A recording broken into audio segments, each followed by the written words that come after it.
May announcement at shoutout sa dulo. Kaya pakinggan o basahin. Salamat. Bulalakaw. Ito ang nasa pinakadulong munisipyo ng Oriental Mindoro sa timog na bahagi. Mabundok ang munisipyong ito at kahit pa nga sabihing kalapit lang ito ng bayan ng Mansalay, ay tatagal pa rin ng 1 oras mahigit ang biyahe papunta rito. Ito ay sa kadahilanang babaybayin ng mga sasakyan ng sinuman ang gilid ng bundok na tila ahas na paliko-liko kung titingnan mula sa itaas. Ang mga taong mabilis magsuka sa biyahe ay siguradong hindi kakayanin ang pagbiyahe rito dahil sa ganitong klase ng daanan ang kanilang tatahakin. Kilala rin ang bayang ito sa mga beaches na may mapuputing buhangin. Kung sa norte ay kilala ang Puerto Galera, pagdating naman dito sa ibaba ay unti-unti na rin nakikilala ang bayan ng Bulalakaw. Unti-unti nga rin silang dinarayo ng mga bakasyonista, lalo na nga at may mga maliliit din silang isla na napapaligiran ng mapuputing buhangin na sasamahan pa ng asul na dagat. Ang sentro nga rin ng bayang ito ay nakaharap sa dagat at ang pinakamagandang bilhin sa bayang ito ay ang mga tinuyong isda at mga pusit na paborito ng mga dumaraang ditong biyahero. Dito nga rin sa bayang ito matatagpuan ang kalsada papunta sa kabilang probinsya na Occidental Mindoro na aabutin pa ng ilang oras bago tuluyang marating dahil tatahakin na naman ng mga babiyahe ang mga kalsadang matatagpuan sa gilid at sa mismong bundok na matatagpuan dito. Ilang araw nga bago ganapin dito ang laban sa pagitan ng Bulalakaw Dragons at Mansalay Black Knights ay makikita na kagad sa loob ng kanilang municipal gymnasium na matatagpuan sa tabi ng munisipyo ang pagpapractice ng kanilang mga manlalaro na pinangungunahan ng kanilang team captain na si Granger Chavez. May isa nga rin silang panalo at ito ay nang talunin nila ang Bansud Hunters sa baluarte nito noong nakaraang linggo.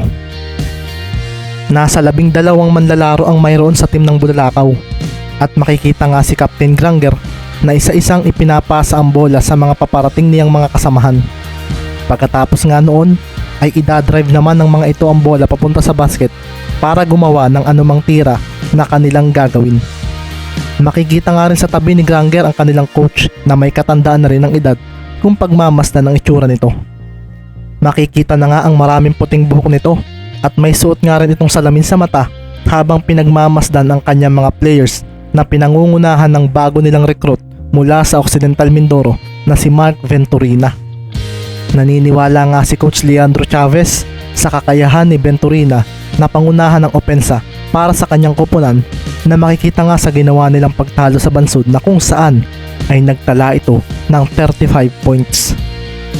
Habang nakatingin naman si Granger sa kanyang mga players ay nasa isip naman niya ang isang bagay. Makakalaban nga niya ang kapatid ni Richard Mendez sa susunod na araw. Ang kapatid kasi ni Ricky Mendez ay malaki ang naitulong sa kanyang paglalaro ng basketball. Kung hindi raw niya nakalaban ang grupo ni Tristan noon sa Calapan, ay baka wala raw siya ngayon dito sa municipal team ng kanyang bayan. Kagaya mo rin ba ang kapatid mo Richard Mendez? Ipapakita ba rin niya sa akin ang masayang paglalaro ng basketball gaya mo? Naitanong na nga lang ni Granger sa sarili at pagkatapos noon ay tumakbo na siya papunta sa loob ng court. Darius, pasa! Sigaw nga ni Granger na agad na sinambot ang bolang ibinato ng kanyang kasamahan. Napatingin nga rin siya kay Mark Venturina at isang senyas ng kamay ang ginawa niya rito habang pinapatalbog ang bola. Bukod nga sa 35 points ni Venturina noong una nilang game ay naging maganda rin ang performance ni Granger Chavez nang makapagtala ito ng triple-double stats. 22 points, 12 assists at 10 rebounds ang kanyang naging stats nang tambakan nila ang team ng Bansud. Depensahan mo ako Mark, winika nga ni Granger na makikita sa labi ang marahang pagngiti. Mabilis naman naghanda si Venturina at kasabay nga ng kanyang pagtayo sa harapan ng kanilang team captain ay siya ring pag-atake nito para siya ay lampasan. Masasabing isa rin sa mga magagaling na manlalaro sa OMPL si Granger Chavez, lalo na nga't ilan lang siya sa mga players dito na nakakagawa ng triple-double stats. Isa rin siyang veterano sa paglalaro ng basketball sa bayang ito at naglalaro rin siya sa kabilang probinsya para makipaglaban sa mga ligang ginaganap doon. Ang bilis Nasabi na nga lang ni Mark sa sarili nang bigla na lang siyang pahabulin ng kanyang team captain sa galawan nito. Makikita nga ang pulidong ball handling nito na kahit paglipat-lipatin ng bola sa kamay ay talagang maayos pa rin itong nakakagalaw. Isa pa rin si Captain sa mga magaling na ball handler dito sa liga. Isa rin siya sa magaling na point guard sa pagkakaalam ko. Hindi ko pwedeng maliitin si Captain. Sabi nga ni Mark sa sarili at sumeryoso ang kanyang mga mata na sinabayan niya ng pagbukas ng kanyang mga bisig para hindi makalampas basta-basta sa kanya ang kalaban niya. Si Granger naman ay bumigla ng hinto at ikinaseryoso lalo ito ni Mark. Agad nga niyang nilapitan ang kanyang team captain ng marahan, kaso iyon din ang ginamit na pagkakataon ni Chavez nang bigla na lang itong tumakbo ng mabilis. Nilampasan niya si Venturina na hindi na nakasabay dahil may mabigat na braso ang pasimpleng bumangga sa kanyang isang hita.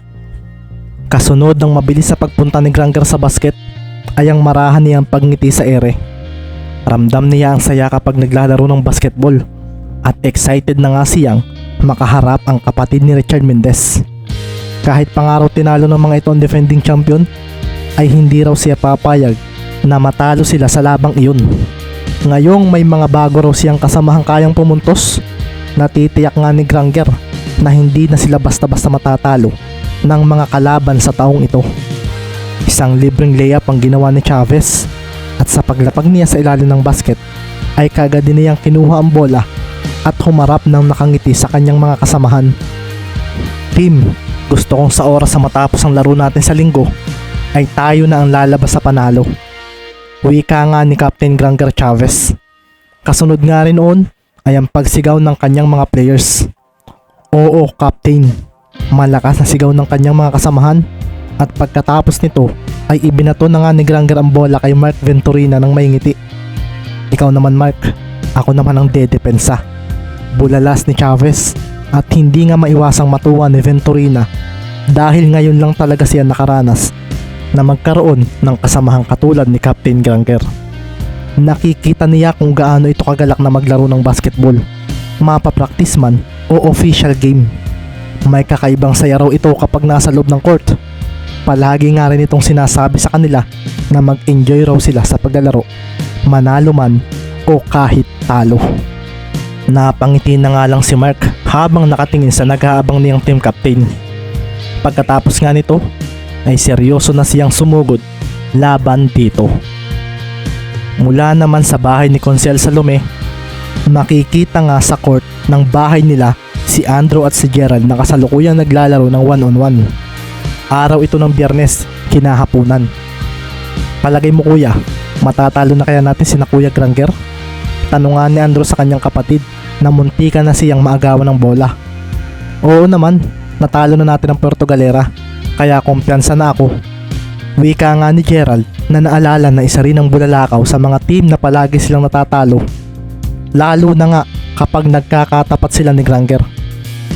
All-around player kasi si Chavez. At ito ang isang bagay na nagpahirap sa kanya para masabayan ito. Si Coach Ricky na ba ang tatapat sa kanya sa Sunday? Tanong pa nga ni Andrew na bumigla ng abante ng humabol ng kanyang kapatid. Susubukan nga niyang maisahan ito kaso naabutan pa rin siya ni Gerald na agad na naharangan ng kanyang daraanan. Depende pa sa sasabihin ni Coach Andrea. Pero kung ako masusunod, gusto kong ako ang tumapat kay Granger. Gusto ko ring makita kung kaya ko na ba siyang ilang paso sa loob ng court. Seryosong winika pa nga ni Gerald at si Andrew naman ay nagulat na lang nang matapik ng kanyang kuya ang pinapatalbog niyang bola. Napangisi si Gerald at mabilis na tumakbo para kuhanin ang bola. Si Andrew nga ay susubok sanang sumabay rito, kaso ginulangan siya ng kanyang kapatid na pasimple siyang binangga para hindi makahabol. Magaling si Granger at sa ilang beses na natin siyang nakalaban, hindi mo rin siguro may pagkakaila na tuwang-tuwa siyang magbasketball. Masaya siyang maglaro at para rin siyang si Mendez. Wika pa nga ni Gerald na makikitang pinapatalbog ang bola. Si Andrew naman ay agad na binantayan ng kanyang kapatid at sinabing hindi na siya papalusutin. Hindi na ako magugulat kung siya ang tatapatan ni Mendez. Kung magkaganoon, si Venturina ang babantayan ko. Sa pagkakaalam ko, siya ay ang ace player ng bayan ng San Jose sa Occidental. Malakas din ang isang iyon at kailangang hindi tayo magpabaya sa laban natin sa linggo. Kaya ikaw Andrew, galingan mo. Sabi nga ni Gerald at napaseryoso ng si Andrew nang biglang mag-sidestep ang kanyang kapatid. Sinabayan niya ito, kaso sa muling pagbalik ni Valdez ay siya ring pagtalo nito palayo sa kanyang defender. Mark Venturina. Kung hindi ako nagkakamali, nagkalaban na tayo noon at pinahiya mo kami sa mga taga San Jose. Akala ko mabait ang isang iyon noon, kaso sabi nga ni Gerald sa sarili na pinakawala na nga ang isang fade away jump shot na hindi na napigilan ng kanyang kapatid na si Andrew. Wala ka na sa baluarte mo Venturina, kaya humanda ka rin sa akin. Dagdag pa nga ni Gerald sa kanyang sarili at sa paglapag nga nilang dalawa ay siya ring paghalit ng bola sa basket nang pumasok ito nang walang kasabit-sabit sa ring. Sumapit na nga ang araw ng linggo at makikita nga ang mga van na sasakyan ng Team Mansalay. Naroon na nga ang kanilang mga manlalaro at may dalawang hindi kalakihang bus din ang kanilang kasama. Doon nga sakay ang kanilang mga supporters na libre ng munisipyo ang biyahe. Handa na nga ang team ni Andrea para sa kanilang ikatlong laban at kumpiyansa siya na sila ang mananalo rito. Pagsakay nga niya sa kanyang sasakyan ay makikita nga sa kabila niya si Ricky na nakangiti pa siyang pinagmasdan. Sa likuran nga ay makikita rin si Nakat at Ate Lorna. Ngayon lang ako babiyahe papuntang Bulalakaw, kaya mas maganda mag-pray muna tayo bago umalis. Nangingiting wika na nga lang ni Andrea at tumango naman si Nakat at sinabing mabuting araw iyon dahil dadaan sila sa matataas na kalsada sa tabi ng bundok. Umihip ang hangin sa paligid at makikita nga sa kahabaan ng highway sa may sentro ng Mansalay ang pag-alis ng mga sasakyan papunta sa Bulalakaw. Maririnig pa nga ang hiyawan sa kabilang van kung saan ay makikita sa bukas na bintana ang mga players ng Mansalay na masayang kinakawayan ang mga nakikita nilang tao sa daan. Samantala, mula naman sa Bulalakaw Gymnasium, makikita na nga ang pagdami ng taong pumapasok sa loob na kung saan ay makikitang nakasuot ng pulang shirt ang mga ito. May ilan nga rin kalalakihan ang pumasok na kung saan ay may dalawang malaking bandera na may drawing na malaking dragon. Makikita nga rin sa loob ng court ang pagpapractice ng mga cheer dancers at habang abala ang marami sa paghahanda sa laban, sa isang bahagi ng audience area, makikita naman ang isang babaeng nakasuot ng sleeveless na kulay red na napapaibabawan ng maong jacket. Makikita nga rin ang sunglasses na nakataas sa may buhok nito. Makikita nga sa mata nito ang excitement, lalo na raw mamaya kapag natapos ang game sa pagitan ng Mansalay at Bulalakaw. Sigurado ka bang sasama si Ricky Mendez sa iyo mamaya? I'm sure hindi siya papayagan ng pinsan mo. Sabi nga ng katabi nito na nakasuot ng shirt na may tatak na kung anong Japanese characters. Of course, Ricky knows the consequences na pwede kong gawin if tumanggi siya. Sabi nga ni Chloe na makita ang pagkislap sa liwanag ng kanyang mapupulang labi. Bulalakaw Beaches was good place para magpahinga after ng isang nakakapagod na game. Sabi pa nga ni Chloe na napangiti nang magsidatingan na ang mga players ng Mansalay kasama ang mga supporters itong nakasuot ng itim. To be continued. Isang magandang Biyernes na naman sa atin. Ito na naman ang ating last update para ngayong week. At dahil Friday na, magkakaroon na ulit tayo ng shoutout sa mga nag-comment simula noong chapter 184 hanggang noong 186. Sa mga gusto magpa-shoutout, mag-comment lang kayo sa sunod na chapter natin na 187, 188, 189. Tapos every Friday ang ating shoutout sa mga iyon. So shoutout na natin ang mga masipag nating commenters sa last updates. Shoutout kay Mio Star, Nikki Cabajes, Roger Cortez Jr., Jeffer Dular, Ram Chris Mitante, Antonio Dumalaos, Donna Olimpo, Joseph Wanabia, Justice Fajardo, Chard Gale Bobis, William Martinez, Ronald Esok, Del 6ME, Ralph Alpay, Rimnel Rodrigo, Erwin Abong at kay Juan Tubali. Maraming salamat sa inyong pagko-comment sa ating last 3 updates.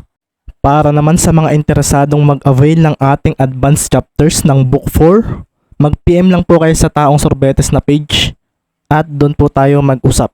Bali ang pricing po ng ating chapters ay 10 pesos. Bali ang minimum po na pwedeng i-avail ay 5 chapters. Sa mga hindi pa po nakakapag-avail, yung first timers, mayroon po tayong promo na pag nag-avail po kayo ng 10 chapters, magkakaroon pa po kayo ng free 5 chapters. Yun po ay 100 pesos. At may isa pang choice na pag nag-avail po kayo ng 30 chapters na worth 300 pesos, bibigyan ko pa kayo ng free na 20 chapters. Sa unang beses lang po yun. Yun po ay isang beses lang. Tapos after po noon ay back to regular pricing na. Tapos meron din naman tayo dito sa YouTube channel natin na exclusive membership. Bali yun ay kay YouTube kayo magbabayad na 3 choices, 3 level. Bali ang unang level ay 49 pesos sa loob ng isang buwan. Magkakaroon kayo ng access sa ating early chapters na 3 chapters advance. Bali 1 week advance siya. Kumbaga yung regular update, mas nakaka-advance kayo ng 3 chapters. Tapos ang next naman ay yung 129 pesos per month. Yun naman ay 4 chapters ang update na makikita ninyo per week. Kumbaga sa regular 3 chapters lang. Doon sa loob ng membership na channel na yun ay merong 4 chapters update. Advance din yun sa regular update. At yung pinakang mataas ay 199 pesos per month. Yun naman ay 5 chapters per week.